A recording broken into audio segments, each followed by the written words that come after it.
Thutmose the third, जिसे प्राचीन Napoleon कहा जाता है, प्राचीन मिस्र के इतिहास में सबसे महान फिरौन में से एक थे। उन्होंने 479 ईसा पूर्व से शासन किया और अपनी उत्कृष्ट सैन्य अभियानों के लिए प्रसिद्ध थे। अपने शासनकाल के दौरान थुटमोस III ने फैंसिद सैन्य अभियानों में भाग लिया और उल्लेखनीय यह है कि वह कभी भी किसी युद्ध में पराजित नहीं हुए। अपनी असाधारण सैन्य प्रतिभा के कारण थुटमोस III ने मिस्र का एक विशाल साम्राज्य स्थापित किया, जो प्राचीन दुनिया के सबसे शक्तिशाली साम्राज्यों में से एक बन गया। थुटमोस III की एक महत्वपूर्ण विजय मेगिडो की लड़ाई में थी, जहां उन्होंने उत्तरी कनान और सीरिया के देशों के गठबंधन को हराया। इससे उन्हें मिस्र की सीमाओं का विस्तार करने और अपनी सत्ता को मजबूत करने का अवसर मिला। इस जीत के बाद थुटमोस III ने कई अन्य अभियानों की योजना बनाई ताकि वह अपने साम्राज्य की रक्षा और विस्तार कर सके, विशेषकर सीरिया और कनान क्षेत्र में। ये सैन्य विजय न केवल मिस्र की समृद्धि को बनाए रखने में सहायक रही, बल्कि इसने मिस्र की अंतर्राष्ट्रीय स्थिति को भी मजबूत किया। थुटमोस III अपनी भव्य निर्माण परियोजनाओं के लिए भी प्रसिद्ध थे, अब जिनमें लक्सोर और कर्नक में बनाए गए मंदिर और विशाल स्थापत्य संरचनाएं शामिल हैं। इसके अलावा वह मिस्र की सांस्कृतिक और कलात्मक धरोहर को बढ़ावा देने वाले एक दूरदर्शी शासक थे और उन्होंने अमूल्य कलात्मक धरोहर छोड़ी। हालांकि थुटमोस III की सबसे बड़ी धरोहर यह थी कि उन्होंने मिस्र की शक्ति को इतिहास में पहले कभी न देखे गए स्तर तक बढ़ाया। मिस्र साम्राज्य की स्थापना की, एक विशाल साम्राज्य जो न केवल उत्तरी अफ्रीका में बल्कि मध्य पूर्व में भी प्रभावशाली था। यह एक ऐसी उपलब्धि थी जिसे बहुत कम फिरौन ही हासिल कर सके थे। थुटमोस III की मृत्यु के बाद ईसा पूर्व में मिस्र ने अपनी शक्ति और समृद्धि को बनाए रखा। हालांकि उनके निधन के बाद उनके बेटे अमेनहोटेप III ने सिंहासन पर चढ़ाई की। जबकि अमेनहोटेप ने अपने पिता की उपलब्धियों को आगे बढ़ाया, साम्राज्य की बढ़ती चुनौतियां जैसे विद्रोह और सामाजिक संरचना में बदलाव इसके शासन को धीरे धीरे कठिन बना दिया। अमेनहोटेप II थुटमोस I के बेटे लगभग 250 ईसा पूर्व में सिंहासन पर बैठे और उन्होंने एक शक्तिशाली और समृद्ध साम्राज्य विरासत में प्राप्त किया। उनके पिता से सत्ता का हस्तांतरण केवल शक्ति का नहीं, बल्कि थुटमोस II द्वारा प्राप्त उपलब्धियों की रक्षा और बनाए रखने का भी था। हालांकि अमेनहोटेप II केवल एक निष्क्रिय उत्तराधिकारी नहीं थे, उनके पास अपनी सैन्य विजयें भी थीं और उन्होंने मिस्र की सीमाओं की रक्षा करने के साथ साथ उनका विस्तार भी किया। अपने शासनकाल में अमेनहोटेप II को साम्राज्य के दूर दराज क्षेत्रों से कई विद्रोहों और संघर्षों का सामना करना पड़ा, खासकर सीरिया और कनान में। हालांकि उन्होंने इन विद्रोहों को कुशलतापूर्वक सुलझाया। उनके एक प्रमुख सैन्य विजय का उदाहरण कैदेश की लड़ाई है, जहां उन्होंने जीत हासिल की और मिस्र की शक्ति को उत्तर में फिर से स्थापित किया। इस युद्ध में हालांकि निर्णायक विजय नहीं मिली, लेकिन उन्होंने चतुराई से इसे अपनी जीत के रूप में घोषित किया और इस विजय का उपयोग अपनी प्रतिष्ठा को मजबूत करने और देश में स्थिरता बनाए रखने के लिए किया।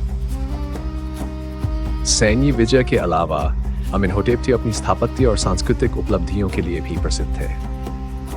उन्होंने कर्नक और लक्सोर में कई मंदिरों और अन्य प्रमुख निर्माणों का निर्माण जारी रखा, जो मिस्र की शक्ति और समृद्धि को दर्शाते थे। ये संरचनाएं न केवल शक्ति के प्रतीक थीं, बल्कि प्राचीन मिस्र की सांस्कृतिक और धार्मिक विकास को भी दर्शाती थीं।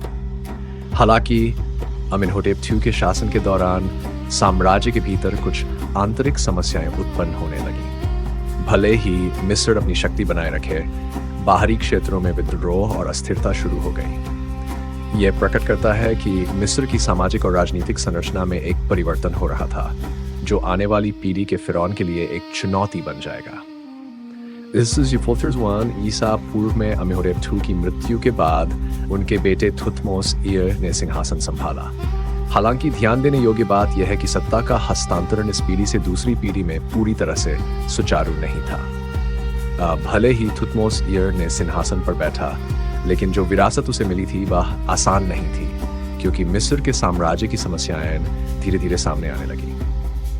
थुटमोस IV अमेनहोटेप II के बेटे लगभग 941 ईसा पूर्व में सिंहासन पर बैठे और हालांकि वह उत्तराधिकारी थे, उनका शासन उतना आसान नहीं था जितना उनके पिता का था। थुतमोस फर्डे ने ऐसे समय में शासन करना शुरू किया जब मिस्र को अंदर और बाहर दोनों ही तरह की कई चुनौतियों का सामना करना पड़ रहा था।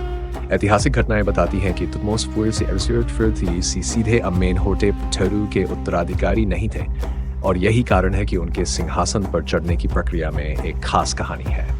थुतमोस आयर के बारे में एक महत्वपूर्ण कहानी स्वप्न शिला है, जो एक महत्वपूर्ण पुरातात्विक दस्तावेज है और हमें उनके सिंहासन पर चढ़ने के रास्ते के बारे में अधिक जानकारी देती है। स्वप्न शिला के अनुसार एक बार शिकार करते हुए थुतमोस गिजा में महान स्फिंक्स की मूर्ति के पास आराम करने के लिए रुके थे, जहां उन्होंने सोते समय भगवान होरस को अपने स्वप्न में देखा। भगवान होरस ने वादा किया कि यदि वह स्फिंक्स की मूर्ति को साफ और पुनर्स्थापित करेंगे तो वह मिस्र के फिरौन बनेंगे। इसे एक आशीर्वाद के रूप में देखा गया और थुतमोस वार्ड ने स्फिंक्स की मूर्ति को पुनर्स्थापित किया, जिसके बाद उन्होंने सिंहासन पर बैठने का मार्ग पाया। हालांकि थुतमोस वार्ड की सिंहासन पर चढ़ाई की यह कहानी दिलचस्प है। उनके शासनकाल में उनके पूर्ववर्तियों की तरह कोई प्रमुख सैन्य विजय नहीं थी। फिर भी ये ध्यान देने योग्य है कि थुतमोस फोर्ड के शासन के दौरान मिस्र में स्थिरता बनी रही। उन्होंने पिछले फिरौन से सांस्कृतिक और स्थापत्य धरोहरों को बनाए रखा और प्रशासनिक प्रणाली में कुछ छोटे सुधार किए। और इस थुतमोस फोर्ड के शासनकाल में एक महत्वपूर्ण बदलाव यह था कि उनके समकालीन देशों का प्रभाव बढ़ने लगा। इस समय मिस्र के पड़ोसी देशों, विशेष रूप से हित्ती और मितानी ने क्षेत्र में अपनी शक्ति और प्रभाव बढ़ाना शुरू कर दिया। इस कारण थुतमोस वी को मिस्र की शक्ति की रक्षा और उसे बनाए रखने में कई चुनौतियों का सामना करना पड़ा। यद्यपि उनके पास कोई बड़ी सैन्य विजय नहीं थी, थुतमोस अर्फर ने मिस्र की समृद्धि को बनाए रखा। हालांकि उनके शासन में शक्ति और प्रभाव का बदलाव यह दर्शाता है कि मिस्र की राजनीति और समाज में बदलाव हो रहा था। ये परिवर्तन ऐतिहासिक रूप से महत्वपूर्ण धार्मिक सुधारों की ओर ले गए, जो अखेनाटन के शासनकाल में देखे गए। अखेनाटन, जिसे अमेनहोटेप अवी के नाम से भी जाना जाता है, प्राचीन मिस्र के इतिहास में सबसे प्रभावशाली फिरौन में से एक थे, विशेष रूप से उनके द्वारा किए गए धार्मिक सुधारों के कारण। अखेनाटन ने लगभग 930 ईसा पूर्व में सिंहासन पर चढ़ाई की और धार्मिक मामलों में अत्यधिक साहसी परिवर्तन किए। उन्होंने मिस्र के सर्वोच्च देवता आमोन की पूजा को छोड़कर केवल एक देवता आटेन, सूर्य देवता की पूजा करने का निर्णय लिया। अखेनाटन का आटेन की पूजा करने का निर्णय मिस्र में अब तक का सबसे अनूठा धार्मिक सुधार था। उन्होंने आटेन को एकमात्र देवता के रूप में घोषित किया और आमोन के पूजा को पूरी तरह से प्रतिबंधित कर दिया। इस कदम ने न केवल मिस्र के धार्मिक तंत्र में गहरी हलचल मचाई, बल्कि आमोन के पुजारियों की शक्ति को भी चुनौती दी, जिनका समाज में बड़ा प्रभाव था। अखेनाटन ने केवल धार्मिक बदलाव नहीं किया, बल्कि आटेन के लिए एक नई शहर अखेतातेन अर्थात आटेन का क्षितिज की स्थापना की, जो आज के अमारना के रूप में प्रसिद्ध है। यह शहर मिस्र की नई राजधानी बनी और थेब्स, जहां आमोन की पूजा होती थी, को प्रतिस्थापित किया। हालांकि अखेनाटन के धार्मिक सिद्धांत स्पष्ट थे, उनके सुधारों को व्यापक समर्थन नहीं मिला। पारंपरिक मिस्रवासी अब भी पुराने देवताओं और विशेष रूप से आमोन की पूजा में विश्वास रखते थे। अखेनाटन के धार्मिक सुधारों ने पुजारियों और पारंपरिक धार्मिक व्यवस्था को कमजोर कर दिया, जिसके परिणाम स्वरूप समाज में संघर्ष हुआ। दरबार में विरोधी शक्तियां, विशेष रूप से आमोन के पुजारी आटेन की पूजा के खिलाफ थे। अखेनाटन की एक प्रसिद्ध पत्नी भी थी, नेफरतिति, जो अपनी सुंदरता और शक्ति के प्रतीक के रूप में प्रसिद्ध थी। अखेनाटन और नेफरतिति को विभिन्न मूर्तियों और चित्रों में पारंपरिक फिरौन से अलग रूप में चित्रित किया गया है। उनके शारीरिक लक्षण भी पिछले फिरौन से भिन्न थे, जिससे आधुनिक लोग अनुमान लगाते हैं कि परिवार में स्वास्थ्य या आनुवंशिक समस्याएं हो सकती थी। हालांकि अखेनाटन ने धार्मिक और सामाजिक सुधारों में साहसिक कदम उठाए, उनका शासन ज्यादा समय तक नहीं चल पाया। अखेनाटन की मृत्यु के बाद उनके सुधारों का विरोध और समाज में अस्थिरता ने उनके बदलावों को जल्द ही उलट दिया। उनका बेटा तुतनखामुन जब बहुत छोटा था सिंहासन पर चढ़ा, और ऐसा लगता है कि उसे पारंपरिक विश्वासों के पक्षधर मंत्रियों द्वारा मार्गदर्शन किया गया, ताकि वह आमोन की पूजा को फिर से बहाल कर सके और आटेन की पूजा को समाप्त कर सके। अखेनाटन के शासन का अंत न केवल एक महत्वाकांक्षी धार्मिक सुधार के अंत को दर्शाता है, बल्कि ये प्राचीन मिस्र में सामाजिक बदलावों की दिशा को भी संकेत करता है। अखिनाटन के खिलाफ विरोध और उनके सुधारों की विफलता ने यह साबित कर दिया कि धार्मिक और सामाजिक तंत्र के मूल तत्वों में बदलाव करना आसान नहीं था। तुतनखामुन, जो प्राचीन मिस्र के सबसे प्रसिद्ध फिरौन में से एक माने जाते हैं, जब वह केवल 9 साल के थे, लगभग मंसफिरस्थीसी ईसा पूर्व में सिंहासन पर चढ़े। हालांकि आज के समय में वह सबसे ज्यादा पहचाने जाने वाले फिरौन में से एक हैं। उनका शासनकाल काफी संक्षिप्त था और उसमें कोई महत्वपूर्ण सैन्य विजय नहीं मिली। वास्तव में तुतनखामुन सीधे अखेनातन के उत्तराधिकारी नहीं थे, बल्कि वह एक ऐसे शाही परिवार के सदस्य थे जिन्हें अखेनातेन की मृत्यु और पिछले शासनकाल में अस्थिरता के बाद सिंहासन पर चढ़ने के लिए चुना गया था। तुतनखामुन के शासनकाल में एक महत्वपूर्ण घटना यह थी कि पारंपरिक विश्वासों की बहाली और आमोन की पूजा का पुनः प्रारंभ हुआ। विभिन्न मंत्रियों और पुजारियों के प्रभाव में, विशेषकर उस समय जब मिस्र में एक मजबूत फिरौन की कमी थी, तुतनखामुन ने पुराने धार्मिक रीति रिवाजों और देवताओं की पूजा को फिर से शुरू किया जिन्हें अखेनातेन ने हटा दिया था। इसमें आमोन और अन्य मिस्र देवताओं की पूजा की बहाली शामिल थी। साथ ही राजधानी को वापस थेब्स में स्थानांतरित कर दिया गया, जो पहले आमोन की पूजा का केंद्र था, और अखेनातेन द्वारा निर्मित हेतातेन की राजधानी को छोड़ दिया गया। यह पुनर्स्थापना केवल एक धार्मिक परिवर्तन नहीं था, बल्कि यह आमोन के पुजारियों की शक्ति का पुनः उदय था जो अखेनातेन के शासन में कमजोर हो गए थे।